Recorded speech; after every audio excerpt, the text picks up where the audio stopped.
So this is the Mass EEC's Workforce Development RFP for the Capacity Building and Youth Pipeline Opportunity. The due date for this RFP is May 3rd, 2013. For the goals for this grant, through our industry study indicates that we're seeing double-digit employment growth rate from 2011 to 2012. We're looking at about 11% increase. But what we're seeing in that increase is that there's actually a need with employers for higher skilled work. Previously, we've seen employers are looking for installation, maintenance staff, things that we would typically address with our Pathways Out of Poverty or maybe with our brick and mortar capacity grants that we've done in the past. But with this new increase in need from employers to have a higher skilled workforce, in order to address that, what we're asking in this grant is that we're asking individuals applying to provide a plan to close instructional and training education gaps relative to STEM education with specifics to clean energy. The way we would like to address this is by supporting activities leading to workforce training program enhancement, expansion, and new workforce development. And we would also like to facilitate instructor internship and externships. We've seen some great success with some of our grantees in the last iteration of our capacity grant, and we think that this is something that really is providing, it's really a value add to the training providers and educators that participate in this grant. We'd also like to provide, in order to get, we're going to be addressing the training deficiencies, but now we also have to address the students that are going to be coming through these education and training providers. And so what we want to do is we want to have low-income students, we want to provide a pathway to higher education STEM-related concentrations. And we want to do that by providing fully subsidized internships to high school students. And we also want to try to have some sort of bridge program for them to participate in as well. And so that's also, we're going to be addressing the lack of access to work experience, and again, by those internships. And the other thing we want to do in order to make these grants successful is we want to leverage existing resources to enhance and develop and execute replicable models, scalable models for training and educating clean energy workforce. And for us, one of the key things that we're going to be looking for in any proposal is, can the grant be replicated without funding from Mass EEC later on down the line? And that's something that's going to be a huge benefit to anyone that provides that in the RFP. So the scope, we're looking at a $320,000 funding pot for workforce capacity. That's up to 4 to 6 awards. We're looking around $50,000 to $100,000 per project. And again, we're looking for training and program enhancement, expansions, in any type of development or workforce activities. We want to build instructional capacity. We'd also like to see curriculum development as well. We'd also like to, we really want to see in proposals specifically how you plan to address any deficiencies in knowledge and skills and abilities that faculty or staff instructors have, and expose students to STEM careers and clean energy. The dual enrollment piece, we're going to offer $320,000 for 2 awards. We're looking around $130,000 to $175,000 per project, and we're looking at projects they have to directly address, or they have to provide low-income high school students dual enrollment to higher education program that assists students with passing advanced placement with STEM high school curriculum. And that's going to be a very, very important piece to any of the dual enrollment proposals that we see. Programs that can include funds from clean energy internships for high school students as well within the dual enrollment component. So eligibility for partners, we're looking, so lead applicants lead applicants, they have to be higher ed institutions offering 2 to 4 year degrees, Massachusetts secondary and vocational technical high schools, community-based and nonprofit organizations, and the key there is a 501c3 status, and they have to be located in Massachusetts. Community-based organizations providing GED or alternative high school diploma services to youth and young adults, and WITs. Required partners, please pay attention to this next part. If you're going to implement instructor externships or youth internships, each lead applicant must identify at least 3 clean energy companies for partners. And you must have a signed memorandum of agreement outlining the roles and responsibilities of the project. And this is going to be very, very important, because what we don't want to have is someone going into a project, and then once we go through contracting phase and we implement the plan, we don't want to have someone scrambling around trying to find employers. So this will be something that will be able to show us if there is actually engagement within the industry, and that there's a plan that can actually be executed. And we will also provide you and help you with any resources needed to, and we'll actually go and address this later on down in the webinar, so you can find the employers that you need. So suggested partners are one-stop career centers, workforce investment boards, really the community-based organizations, higher ed, primary, secondary, vocational, technical high schools, education training providers, local development agencies, and clean energy industry professional trade associations. I mean, it's really a broad base that you can choose from to be in the suggested partner area. So qualifications. You want involvement of the clean energy industry and partners designing and assessing, implementing training and education programs for teachers and students alike. We have to ensure that they're aligned with the requirements for educational attainment and jobs in clean energy. We really want to see a collaboration, and when drafting your proposals, we want to see from the community and also from the industry and a well-thought-out plan. We want to see alignment in STEM education and career awareness for students across different academic levels. And in order to increase exposure to opportunities in clean energy careers, the requisite skills needed to obtain employment in the industry. We want to align programs as part of a more systemic approach to creating STEM career pathways and students choosing STEM in higher education, majors to support the talent pipeline and support the clean energy industry. And we want to be able to provide access to industry-related work to students who may not have otherwise have had the chance. And we want to reduce barriers. And one of the barriers that we've been seeing is for employers that there seems to be a risk with bringing on high school students, especially at-risk high school students. So one of the things that we're going to do in this RFP, a little bit differently from the last RFP that we issued, is we're going to, instead of offering, I think it was 75% of a student's wage, we're going to offer a full reimbursement for a student's wages.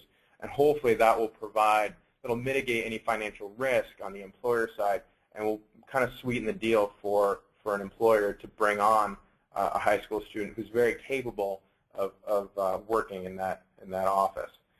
And so the next is case management. So while we're going to provide that full stipend, we will need, an organization who's providing or submitting a proposal will have to include case management to ensure the low-income high school students attain credit for advanced placement STEM curriculum that can be transferred to higher education, and also curriculum also finds and retain co-op internships in clean energy companies. So the case management piece is going to be essential.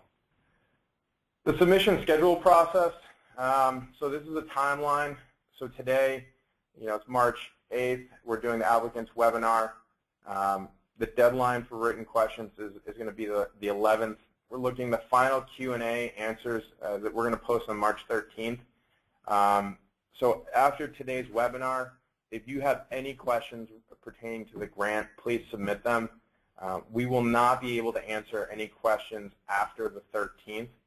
and we're asking that all applications be submitted by May 3rd. Applicants will be notified of their status by late May in 2013, and we're hoping to get contracts out by June 1st of 2013. So the qualification submission review, this is kind of the process of what to expect once you submit your application.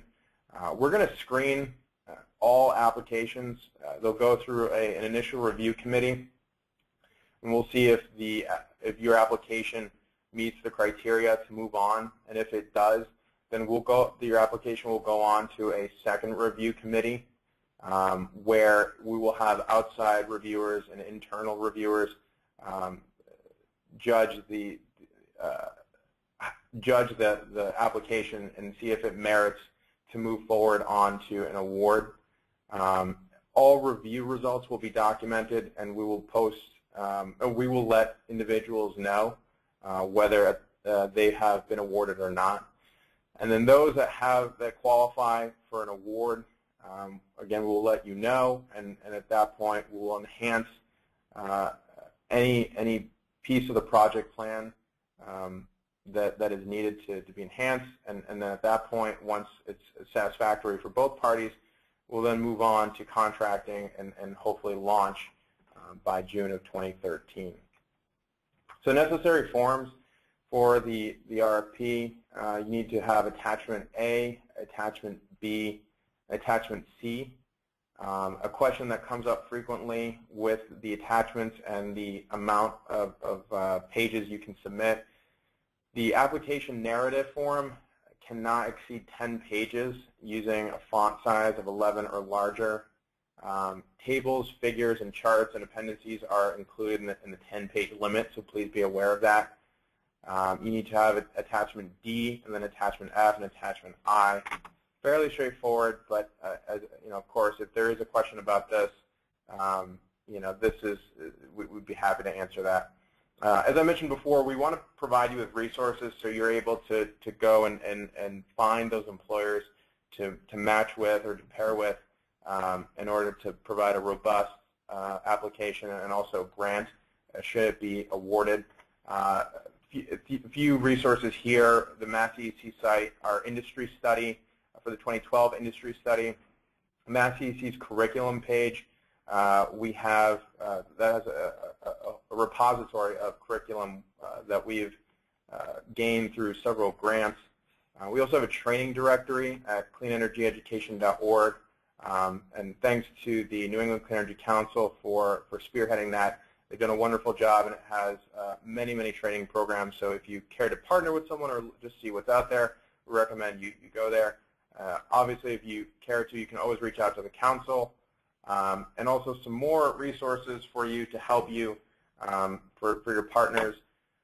One of the things that I would strongly encourage individuals who are somewhat new to the industry and are looking to match with individuals or with clean energy companies, to be more specific, Mass HighTech has a directory, an employer database of about 700 to 1,000 companies, and I strongly encourage individuals who are going to submit applications to review that if they just aren't as well versed in the industry as others.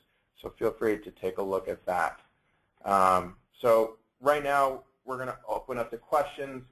If anyone has any questions, please just type them in the questions box. I think most of you already have to let me know that you aren't able to hear, but please feel free to do so, and that way we can start the Q&A.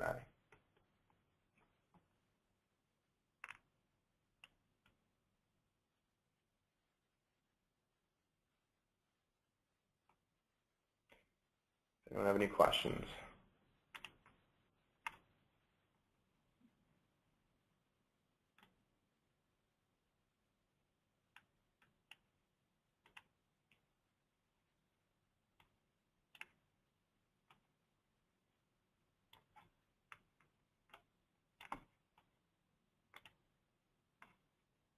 Hold on.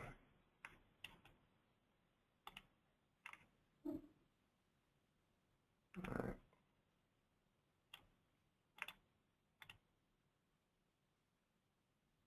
So one question here is, how do you decide to focus on high school instead of college students?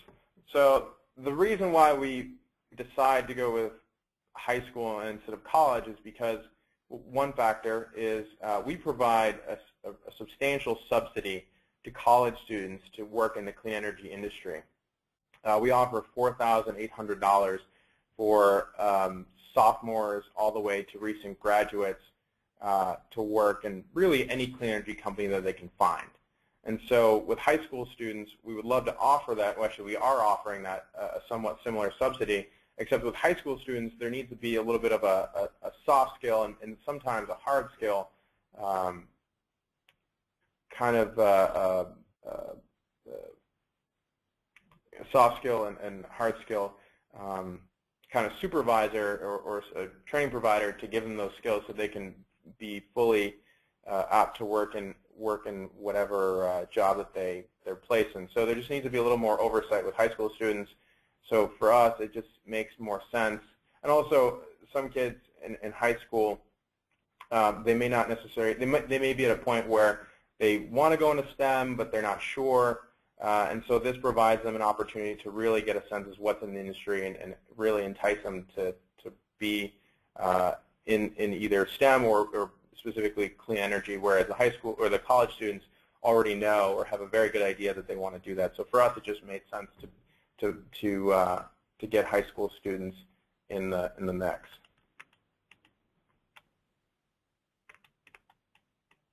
Let's see.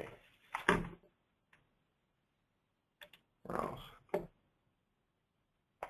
So one of the questions is, we're a training provider looking for partners. Can we get a list of all the people in a go-to meeting? Yes, you can get we will post all the participants in the webinar.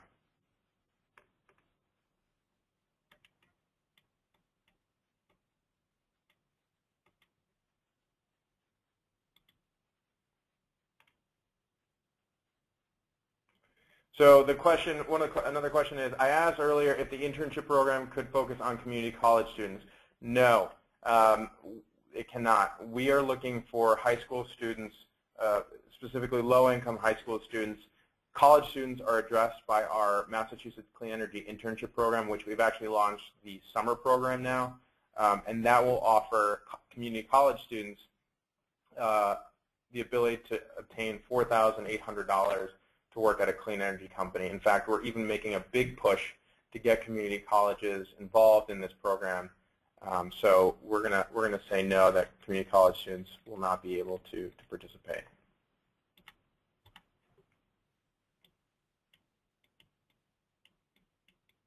Let's see if there's any other questions. All right. It looks like there aren't any other questions. Oh, wait. Hold on, there's actually one more.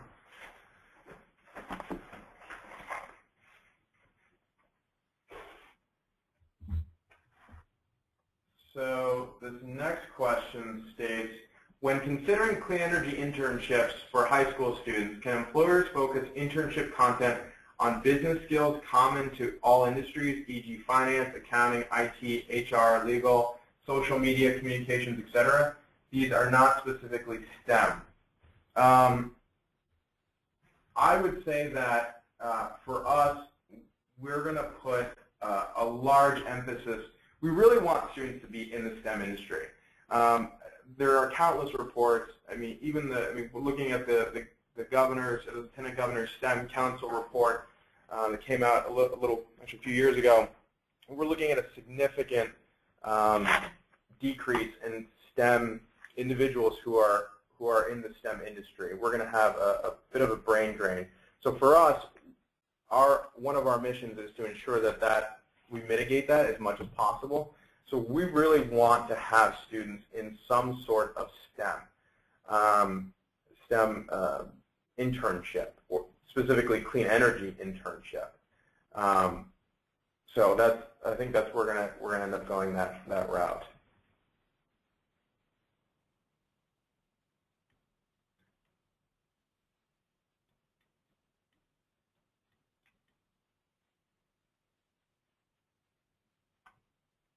if there's any other questions here.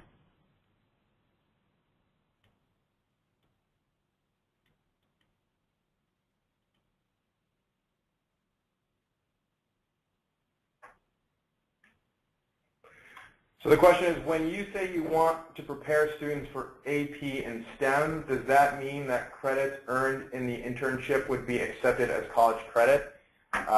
Yes.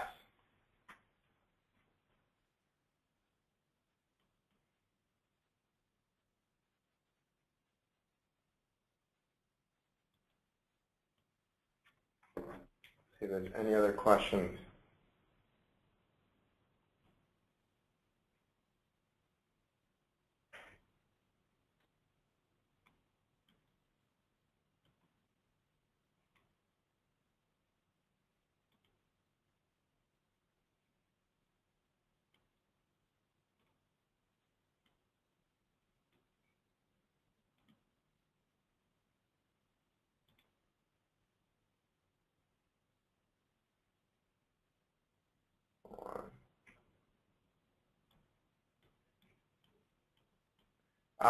Here's another question. Can you remind me how to define clean energy?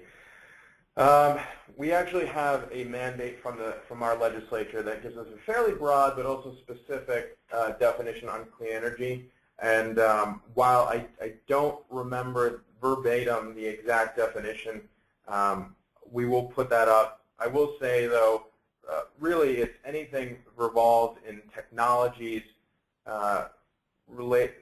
renewable energy technologies. Of course, if there's something related to energy efficiency or anything that mitigates carbon usage, we would consider that as a clean energy company. We will not allow natural gas or nuclear power, but I think everything else we should be okay. Again, we'll post the exact definition in the questions in the Q&A document.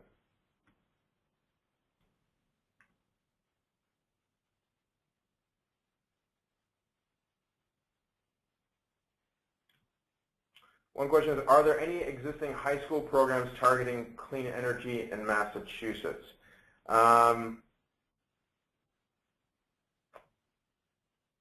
I'll have to get back to you. I know that, well, actually, I know that through our last capacity grant, we do have a few high school programs, but I will have to get back to you with a more comprehensive list.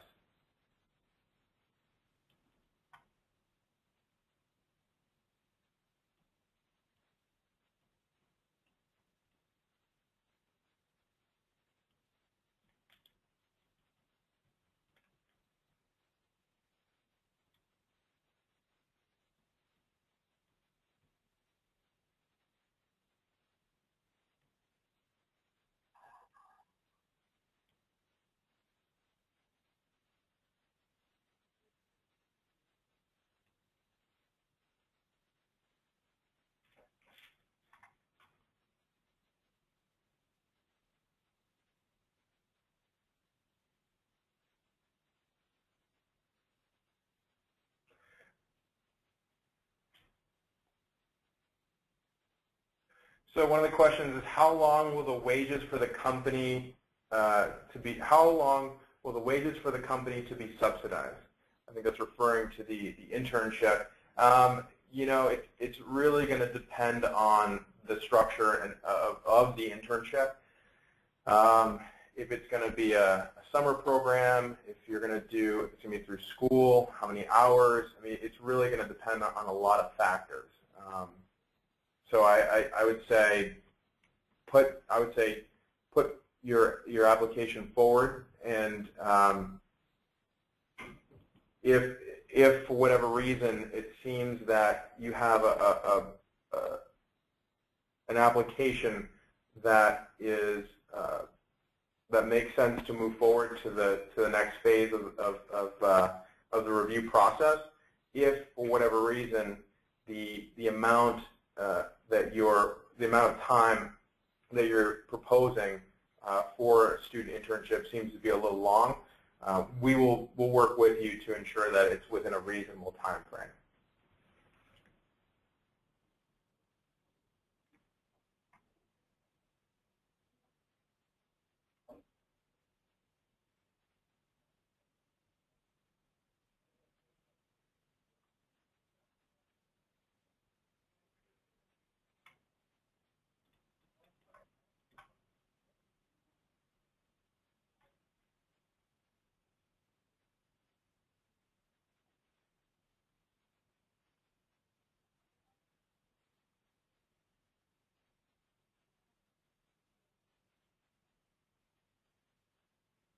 there's any other questions here.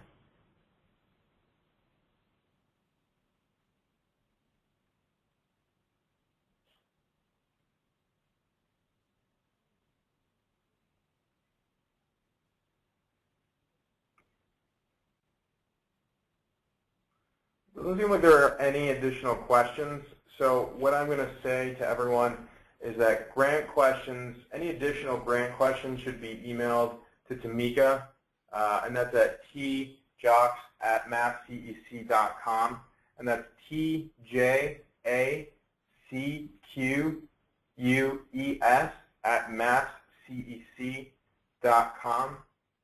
If for whatever reason you want to just make a quick call, you can always call us here, but just know that any question we receive, we will have, in order for us to address it, we will have to receive it in writing, and in order for us to well, first go through properly the entire process, the RFP process, but also so everyone else gets a chance to know what the other additional questions are. So that concludes our webinar. Hopefully we'll be hearing from you folks soon. And have a great rest of your day. Thank you.